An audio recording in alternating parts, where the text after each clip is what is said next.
Celtics Game Highlight is presented by T-Mobile.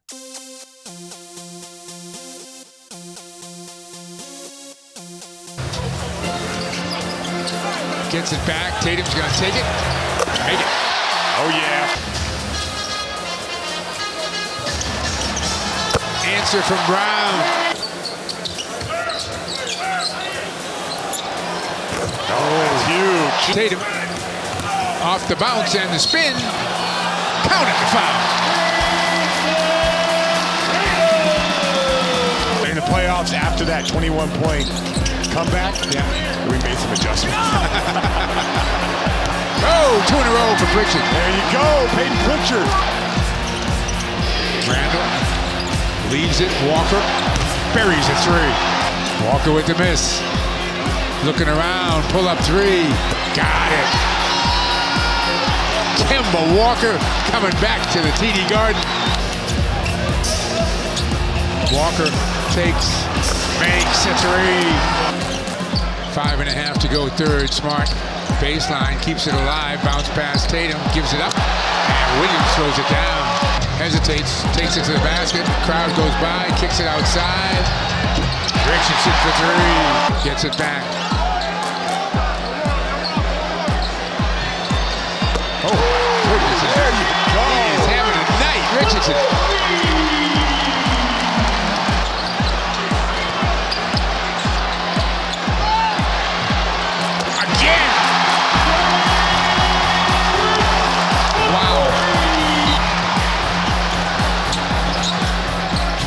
Richard got it.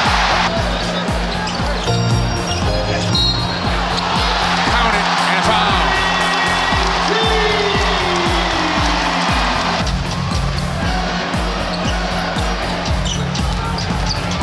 Tatum to the basket. The tip goes in the corner. Richardson, of course. Goodness. Of course that was going in.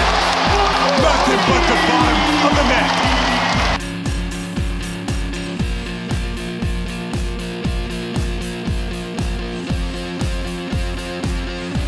T-Mobile, the leader in 5G. Josh Richardson with the dagger. His best game as a Celtic, and they needed every single point of it. Welcome in here to Celtics Postgame Live, presented by your New England Ford dealer. I am Abby Chin. He is Chris Forsberg as the Celtics beat the COVID-ravaged Knicks 114-107. And Forsberg, Rich, 27 points, 5 boards, 4 assists. He was awesome.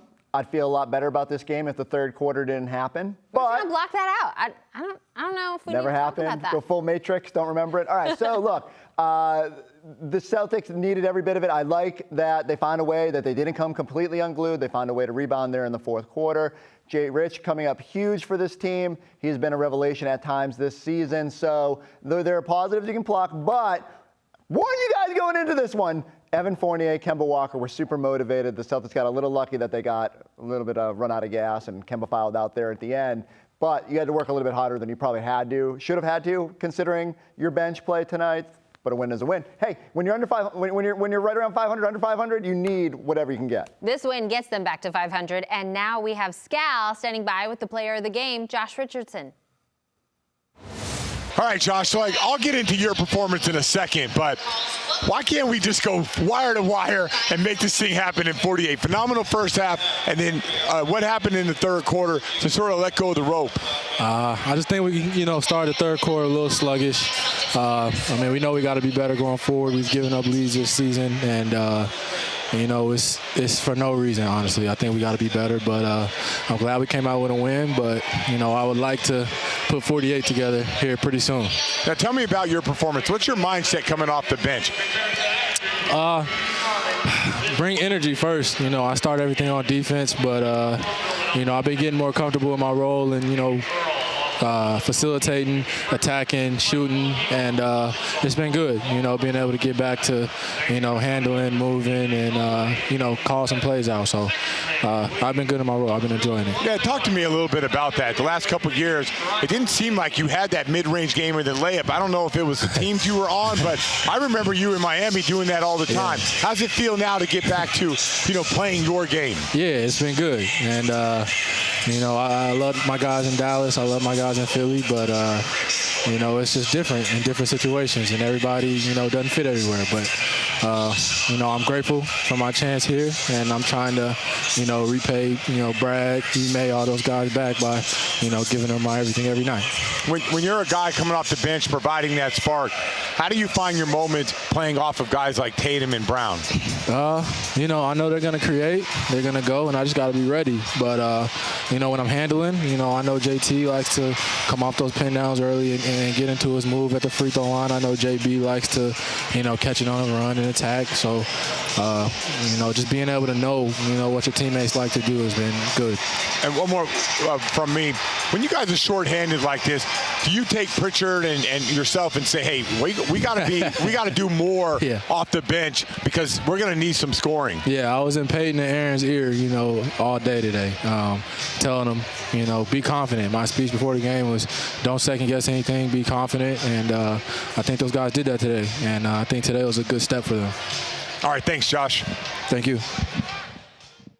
Well done, Scal. Grant Williams tweeting from home, calling Josh Jay Sniper, Jay Swish, whatever you want to call it, He's Chris. just adding words that mean they made baskets after the J. He was in his bag early. Leave the nicknames to us, Grant. We're still working on yours. But, yeah, so I loved everything about the way Josh Richardson played tonight. Thought he was great there in transition, getting the little scoop to go. The mid-range, he didn't like your question about being the mid-range maestro earlier this year, Abby, but that's what he's been. And then the three-point shot is the big thing for me. Early in the year, it was still like below 36%, below league average. He needed to get that number up. 37.5 entering the game. It's going to go up even more. If he can make that a consistent weapon, then the Celtics have something because they need all the floor spacers they can get, and especially the way he rolls in early sub, he can be a really effective player playing off the Jays. And so good on Josh Richardson finding a way to impact the winning. They also need that kind of production off of the bench. And I think we heard Josh talk about it with Scal there as well. Seeing PP get hot, Peyton Pritchard and Aaron Nesmith got a ton of run with that starting lineup tonight. I think that was really a good thing to see, a positive from this game. 100%. Like every minute that Aaron Nesmith gets to play with those guys and can space the floor and just create pace, like that's a good thing. It's now on those guys to figure out once everybody's healthy, if everybody gets healthy, whenever people get healthy, how to make it work together and how does that bench unit not let go of the rope. Because I do think there's been times where the starters have been phenomenal, especially when this team is healthy, but then the bench has relented a little bit. And now it's great to have nights like this where the bench gives you a boost, but they got to figure out how to do it in tandem. Let's bring in Scal now on the call. Scal, I personally, the way I handle things, I compartmentalize. I'm just going to throw that third quarter out. But for you, what stands out about this win for the Celtics? Josh Richardson. I thought there was a lot of times where I thought the Knicks were prepared for Jayson Tatum. They were prepared for Jaylen Brown and what they were going to. Even Marcus Smart, they were not prepared for Peyton Pritchard's game or Josh Richardson's game. They kept getting open. They kept knocking down shots. They kept being aggressive. It was exactly how you want to play when you have an opportunity. And for Richardson, he's going to get an opportunity every night because he's really good. But an opportunity to step up and show that, you know, I could be a scoring piece on this team, especially with Schroeder out and all the other guys. So Josh Richardson really, I thought, saved the Celtics in that third quarter. Yeah, I cannot compartmentalize. So what happened in that third quarter, and why do they get away from driving the basketball, driving kick, and you know, how do you instill that in a team to play 48 minutes? When they got a lead, they just let go of the rope a little bit. That's hard to do. Like when you take the pull-up shot, that's a selfish shot. Okay, so if you take that shot with 17 on the clock, it's a selfish move. Like you can't get a lot from that. When you drive now, you can score, you can dump off the rob, you can kick to another driving kick. You might not get the assist. That's a little bit more out of your control, but that puts pressure on the defense. So that happened, and then Kemba Walker, Evan Fournier got hot. I'm telling you guys, like we were fortunate in this game because for whatever reason, the Knicks were running that dribble handoff with Kemba Walker and Julius Randle. They went away from that. I would be curious, and Forsberg, I know you're the numbers guy. I'd be curious on the points per possession when they ran that DHO with Kemba or even Evan Fournier with Julius Randle. And for whatever reason in the fourth quarter, they went away from that. But in the third quarter, the Celtics just stopped driving the basketball. Who sparked that? I thought Marcus Smart went back and started driving the ball, and then everyone sort of got on board. But like that's not easy basketball. That takes effort. You can get hit when you get to the rim. It's not easy, but you have to kind of do that throughout the game. And when they got a 15-point lead, I just felt like they let go of the rope a little bit. Abby, I crunched the numbers. It was a billion points every time they ran that play. Thank God they went away from that sequence for whatever reason. Kemba Walker, 17 points in that third quarter, 29 on the night. Scal, you've been around this league a long time. How remarkable is it, this performance? I know it comes in a loss, but he hasn't played for weeks.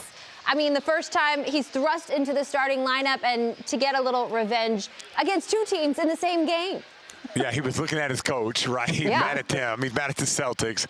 But he was, Kemba, to me, when Kemba's at his best, and I, like I said, I said it on the broadcast, and I think Kemba Walker can play like anywhere between 12 if he doesn't have it and 22 if he does have it. And I know everyone tells me he can't, but I'm just not going to believe it. I can see it with my eyes. And I get it. When you're 5'11", 6 foot, and you lose 5% of your athleticism, I get, like, it's hard, man. It's not easy out there. And we've seen some of the best little guys, when they lose that pop, go down. But you just, no one will ever convince me. And Tibbs is my boy, and I would tell him this right to his face. Like, Kemba Walker can help you score. Like, he can give you a burst.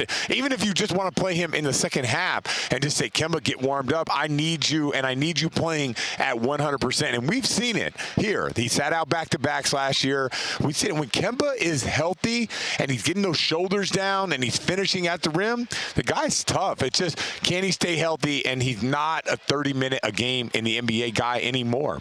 It was funny because there was a section of that, like first half or second half, where I was like, ooh, he looked pretty good coming off the Boston bench. But then I remembered all that goes into it and how much downtime he needs to sort of ramp up to that. But tough sequence there at the end. He had 5 fouls, didn't seem to know it, and had to foul to give Evan Fournier time to get back out there, and that's unfortunate. Good thing the Celtics were lucky Kemba wasn't out there with another chance to scorch him. And not only that, Forsberg, but they got away with one. That could have been a flagrant. So he made the shot. You add 2 to that, and they get the ball back. That could have been a really a big play for the Knicks against the Celtics. So Celtics catch a huge break when Marcus Smart slid underneath Fournier's ankle, and he twisted his ankle. Then you compound that with the Kemba Walker foul. Would have been a real depressing post-game show. The Celtics still could have won the game. Josh Richardson was amazing today. And, I mean, give credit to Kemba with the way he has handled all of this. A true pro. Scal, not unlike yourself. Thank you very much. Have a good night. We'll see you on Monday.